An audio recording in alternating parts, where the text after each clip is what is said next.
Even after a century of steady decay, the Palazzo Loredan still ruled the bend in the Grand Canal like a slumbering monarch.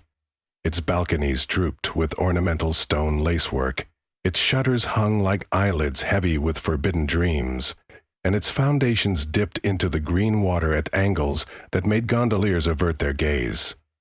The Venetians who lived opposite swore the palace was leaning just a little farther every year, as if it longed to slip beneath the surface and follow the marble stair that vanished into the blackness below.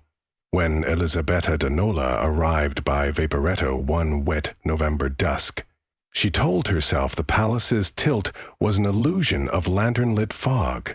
But illusions did not explain why every timber groaned with what sounded like breath, or why foul-smelling steam rose from the cellar grates in slow, pulsing exhalations. Her brother Leon had vanished 3 weeks before. His last letter, penned in a trembling hand, said only that he was making inquiries for father, and that the answers sleep beneath the Lorden. No further post came, so Elisabetta Loni, now their parents long in the grave, slipped from Naples to Venice, clutching the key Leone had enclosed. Its bow was a snarling lion's head. Its teeth dripped verdigris, as if they had been gnawing iron in dreamless hunger.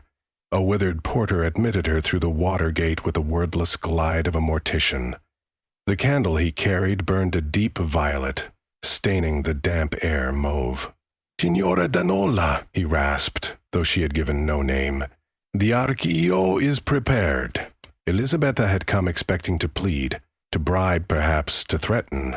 Instead, she was led straight through cavernous halls whose carpets squelched underfoot.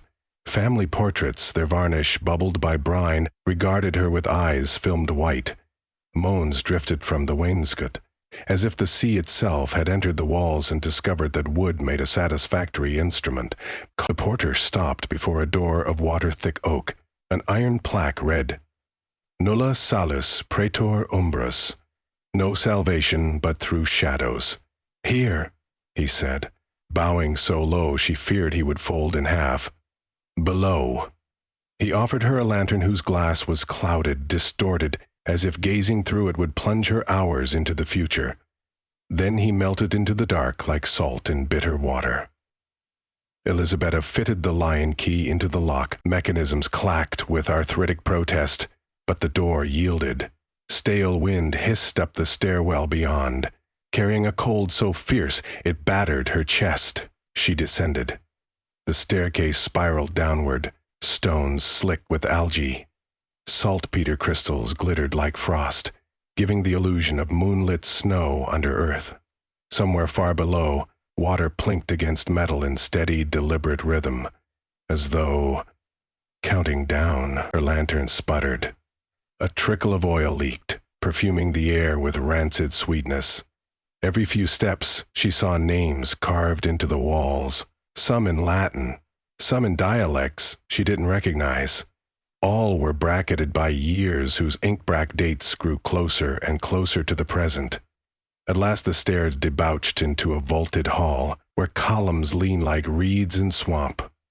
The marble floor vanished beneath a lake of water so dark it seemed to swallow light. It rose almost to the top of her boots.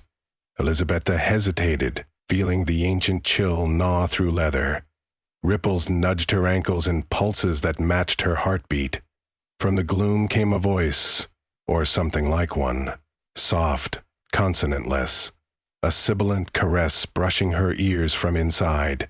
Lay, lay, lay, lay, one. She froze. Leon. But the whisper had already dissolved back into lapping waves. Catacombs, she realized. The Loredan had been built atop medieval burial tunnels. Venice's dead were ferried here when plagues drowned the cemeteries. As the city settled, high tides breached the vaults, turning them into drowned crypts. And some family with very old needs had kept them for private use. The ceiling was low, forcing her to stoop. She pressed on, feeling walls for guidance, wading deeper. The water clung like silk. More whispers surfaced. Childhood rhymes, fragments of lullabies their mother used to hum in Neapolitan twilight.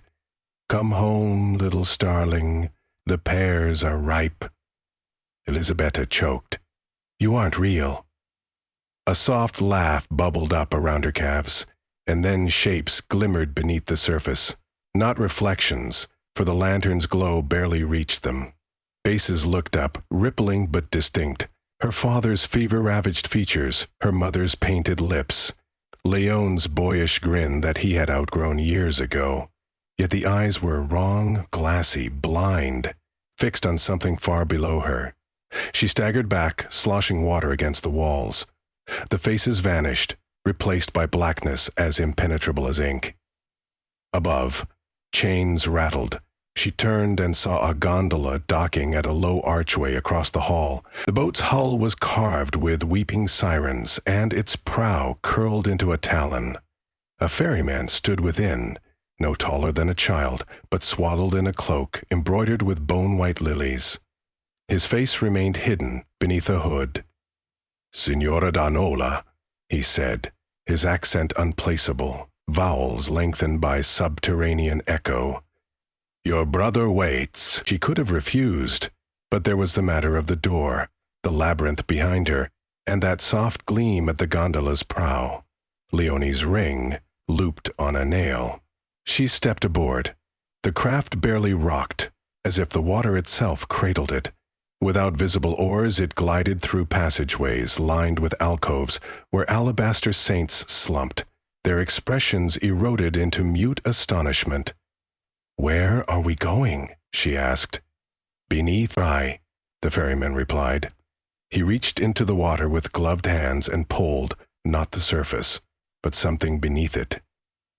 The act reminded her of peeling back skin. The gondola slipped through the rent he opened, descending through water like a knife through satin. Light extinguished. Pressure swelled around her ears. Still, her clothes were dry, as though the water granted permission. For a moment she sensed infinite depth, a midnight empire, where catwalks of porous bone connected mausoleums hewn from drowned coral. Creatures flitted on fin and wingless flight, some skeletal, others armored in barnacle-encrusted cuirasses. They parted before the gondola like courtiers before a queen they dreaded to meet. At last they emerged beneath a cathedral vault, lit by green flames guttering in silver sconces. Here, water ended abruptly at a marble shore. Elisabetta disembarked. Rows of columns marched into mist. Between them stood mirrors taller than men, their frames wrought from rusted chains and candied salt crystals. Elisabetta approached one. Instead of her reflection, she saw a corridor of doors, each ajar. Behind the first door loomed her childhood bedroom, preserved in unnatural clarity, fresh violets in a vase.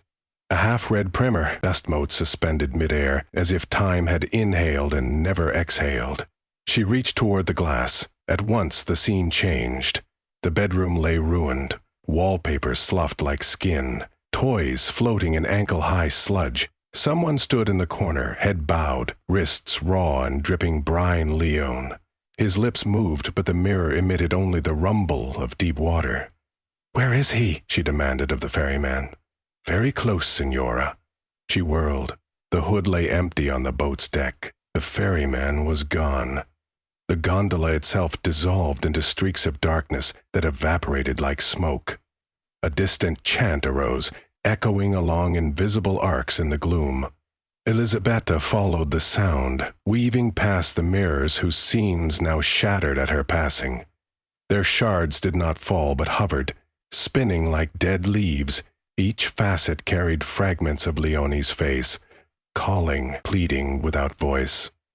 The chant guided her to a circular chamber dominated by a cistern of black water, deeper even than the canal. Around its rim knelt figures draped in mildew, green robes, their mouths sealed by wax sigils. They bent forward in unison, exhaling against the water, so that its surface dimpled inward but did not break. Opposite them stood a man in antique brocade, his mask carved of tarnished silver into the likeness of a weeping Pierrot. In his hand he held open a ledger bound in eel skin. Names crawled across its pages in ink so fresh it smoked. "Welcome, Elisabetta," the masked man said, voice gentle as a priest's. "You come seeking what is lost." "My brother, give him back. Nothing is lost," he replied, gesturing to the cistern. "All memory, all blood returns to the deep script." She edged closer. Below the surface drifted faint lights, like stars glimpsed from a crypt. With horror she realized each was a human face, luminous and serene, orbiting slowly as if carried by cosmic tide. In that constellation she found Leon, eyes closed, lips murmuring speech no air could carry. "What have you done to him?" "He listens," said the Pierrot. "The water keeps every voice it has ever touched. Sinners gasping beneath plague stones, sailors praying amid storms, children whispering to moonlit wells. The catacombs are its throat. We merely lend it ears." Your brother descended with questions. In return, the water answered. It offered him absolution from silence. Leonie's eyelids fluttered. His mouth formed her name. The stars around him convulsed, ripples blooming like black roses. The kneeling acolytes inhaled, wax sigils bulged, spider cracking across their lips. As one, they exhaled again. The water burgeoned upward, forming a column that arched toward Elisabetta. Voices tangled within it, thousands overlapping, from laughter to weeping to bestial grunts. Yet through the cacophony came Leonie's last lucid cry. Elisabetta stumbled back. The Pierrot clapped the ledger shut. "You too bear questions," he said. "The deep script offers answers." "I want none." He inclined his head. "Then offer another." He extended the ledger. "Ink your name and your brother will rise. The water relinquishes only by exchange." The acolyte shifted. Wax flakes fell from their lips like shed scabs. Beneath their hoods lay faces eroded by water. No noses, no eyelids. Just pale flesh polished to anonymity. Yet their eyes gleamed red, mirrors of drowned lanterns. Elisabetta's heart hammered. She could trade herself. But then who would remember Leon? Who would warn the world? With a clarity sharper than despair, she saw the trap. The water propagated through love. Each seeker pulled another into its orbit, a chain of sacrifice stretching back to the first grief-struck soul. "No," she whispered. Silence fell. Even the water stilled, as though offended. The Pierrot sighed. "Then your brother remains. But you misunderstand. The deep script does not desire your life, only your memory. Sign and walk free. No pain, no death, merely a forgetting. You will return to the surface and live untouched, unable to remember what was taken or why your nights ache with unnamed hunger." He opened the ledger again. A fresh page glowed blank, quivering like skin before incision. Elisabetta's hand drifted toward the quill he offered, a feather black as rot, tipped with a glint like a fishhook. She recalled the faces in the water, serene. Was their peace worth oblivion? Movement beyond the Pierrot drew her gaze. A shadow detached from a column, a woman in 17th century funeral lace, mouth sewn shut. Then another figure, then dozens, crowding the periphery. All bore stitch marks, burn scars, or iron collars. They were those who had refused the bargain, who had sought instead to tear memory from the water by sheer persistence. Their eyes burned bright and wild, their chains dragged like muffled bells. The Pierrot followed her gaze and laughed. "Revolutionaries, poor things! They believe suffering has leverage." The chained spirits pressed closer, and Elisabetta saw that some held tools, rusty sabers, shattered icons, quills snapped in half. They raised them in trampling fury. "Help us," one mouthed soundlessly. Her throat had been cut. The Pierrot flicked his wrist. The acolytes opened their mouths. From them burst high, keening wails that split the air like razors. The revolutionaries recoiled. Elisabetta thrust her lantern forward. Its little flame wavered blue, nearly extinguished. But she had another weapon, the lion-head key. She drew it from her pocket. Metal throbbed warm, as if it had feasted on every wall lock it ever pierced. In desperation, she hurled the key at the ledger. Metal struck eelskin with a gong-like thunder. The book flew from the Piero's hands and splashed into the cistern. The water convulsed. A roar rose, not of voices, but of the very deep, a tectonic groan. The column crashed, drenching Elisabetta in black brine colder than the concept of time. Inside her head 1,000 whispers erupted, clawing to escape.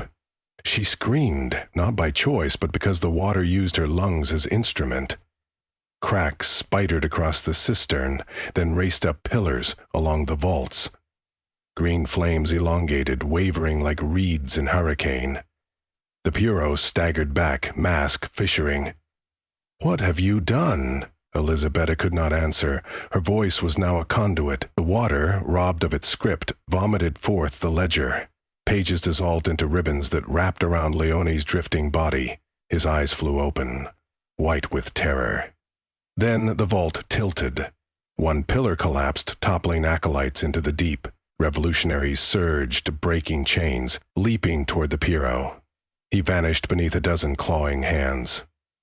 Wax, bone, and brocade churned together. Elisabetta fought to reach the edge, but the floor heaved, tilting her into the cistern. Cold swallowed her. Darkness folded like wings. She opened her eyes underwater. Surrounding her were the star faces, spinning faster, panicked. The ledger's ribbons drifted past, still glowing. She seized one. Words in flowing ink burned into her palm, names, dates, memories. She felt them entering her blood, mapping her veins with strangers' lives. A hand seized her wrist. Leylon, eyelids fluttering, still half alive. Together they kicked upward. But there was no upward, only labyrinthine dark. Their lungs did not burn. Water filled them like second air. Where panic should have been, she tasted calm, the water's seduction. Yet the ribbon in her fist tugged, showing a path. Through a rubbled fracture in the cistern wall where daylight seeped like milk. She pulled Leone. They swam along a tunnel, collapsing behind him, chased by tidal fury. At last they burst into a vaulted crypt, half submerged. Sunlight speared through a grated oculus, scattering gold across sludge. They clawed onto a slab tangled with seaweed. Coughing brine, they retched black water that steamed and hissed away. Leone wept. I thought, I could ask them why father died raving. They promised answers. Elisabetta touched her palm. Ink still glimmered beneath skin. Did you learn? He shook. I remember nothing. She did. The ledger's map remained vivid. How plague doctors bribed by noble houses sealed paupers alive. How tidal gates were sabotaged to drown rival districts. How the Lordinaires brewed black water from corpses to hear prophecies whispered by rot. All of it sang inside her, a choir of crimes. From the fracture behind them came the groan of crumbling stone. Soon the path would close, burying the catacombs forever, or for an hour. She could flee with Leone, forget, try to be human again. But the knowledge inside her squirmed, demanding witness. Elisabetta? Leone's voice cracked. She looked down the sloping tunnel, where green fire still flickered. The water would regroup. The Piero, or another, would rewrite the ledger. More grief-blinded seekers would come. She rose. There are other entrances, she said, in palazzi, monasteries, wells. We must seal them, burn what can burn, salt what can't. We? You owe the water nothing now. She smiled, though her lips trembled. But Venice does. Leone stared at her, then at the fading light behind. At length, he nodded. They climbed the stair toward the oculus. Each rung dripped with brine that whispered as it fell, reciting possibilities. Elisabetta felt the ink in her veins pulse to the rhythm, a subtle lure. She clenched her fist until nails drew blood, and the whispers quieted. Above, the day was dull and gray. The canal water slapping stones with indifferent persistence, yet the air smelled of life diesel, wet wool, calf, the musk of tourists' glorious, ordinary life. They emerged through a forgotten courtyard and collapsed against a mossy wall. No one noticed the siblings gasping like survivors of shipwreck. Gondolas prowled the canal, bells tolled vespers, pigeons whirred overhead. Elisabetta looked back at the palace, whose facade leaned a centimeter further than before. Deep within, the catacombs might already be at work, inventing new conspiracies, crooning to their crucible. But something had changed. A seam torn, a ledger scattered, voices freed. She touched Leonie's hand. It was warm. Together they rose, their clothes dripping, their eyes red with unshed histories. They would find tools, allies, the uneasy grace of candle and iron and salt. Perhaps they would fail. Yet memory, heavy now in Elisabetta's blood, had chosen a custodian, and down where the water lapped forgotten corridors, where mirrors re-knitted and acolytes stitched fresh wax across trembling lips, a single ripple lingered, speaking not threat but warning. The surface remembers.